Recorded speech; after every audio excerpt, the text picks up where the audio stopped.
খুবই সহজ। সেটা হলো যে আমি লিখব যে আমার যে গঠনতন্ত্র তৈরি করব, সেখানে অনেক কিছু থাকবে, ওটা তো এখন আলোচনার দরকার নেই। আমি 3টা জিনিস রাখব।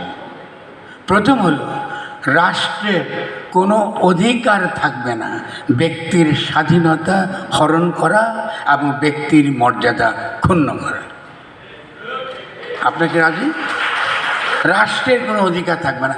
আজকে হাসিনা হোক আর যেই হোক, নতুন কি যে ডক্টর ইউনূস হোক, তিনি এমন কোনো আইন করতে পারবেন না যাতে ব্যক্তির অধিকার হরণ হয় এবং ব্যক্তির মর্যাদা ক্ষুণ্ণ হয়। এটা করতে দেওয়া যাবে না রাষ্ট্রকে। রাষ্ট্রের উপরে জনগণ, রাষ্ট্র জনগণের অধীন, এটা মানেন? তাহলে কখনোই ব্যক্তির অধিকার ক্ষুণ্ণ করার কোনো আমরা দেব না, আমরা যে আগামী দিনে যে রাষ্ট্রের স্বপ্ন দেখি। ঠিক আছে? আচ্ছা, আর আমরা যে রাষ্ট্র চাই, সে রাষ্ট্রে ব্যক্তি